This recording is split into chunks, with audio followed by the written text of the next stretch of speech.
পেঁপে বাগান কম খরচে বেশি লাভ। আসসালামু আলাইকুম। আজকে আমি এসেছি পেঁপা বাগানে।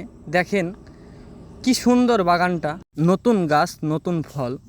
তো গাছগুলো অনেক সুন্দর হয়েছে, প্রতিটা গাছ একই মাপেরই হয়েছে, কিন্তু পেঁপাগুলোও খুবই সুন্দর ধরেছে। এই যে দেখেন, প্রথমেই পেঁপে খুব পরিমাণ ধরছে গাছে।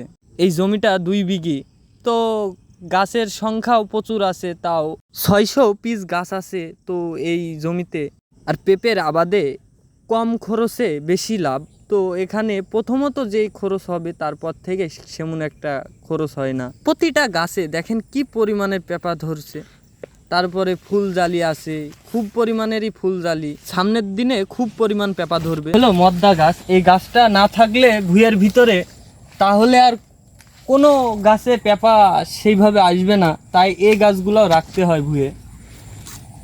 আর একটা জিনিস, এই যে প্রতিটা গাছে এরকম ঠেকনু দেওয়া আছে বাঁশের, এই ঠেকনুটা না দিলে গাছগুলো পড়ে যেতে পারে, তাই ঠেকনু প্রতিটা গাছেই দেওয়া আছে। আর যেহেতু নতুন গাছ হিসাবে পেঁপার চাপটা এখন একটু খুবই কম, তো কিছুদিন পরে এই গাছটার ওজন খুবই বেশি হয়ে যাবে, পেঁপার ভারে গাছটা ভেঙে যেতেও পারে। মাশাল্লাহ, এই যে পাতাগুলো কত সুন্দর লাগছে ভুঁয়ে। তো আমরা চাইলে সবাই এই পেঁপের আবাদটা করতে পারি, তো অল্প খরচে খাটনিটাও একটু খুব কম হবে। পেঁপে চাষটা আমাদের এদিকে খুব একটা বেশি হয় না, তাই আমরা সকলে করার চেষ্টা করব। ভিডিও এখানে শেষ করছি। আল্লাহ হাফেজ।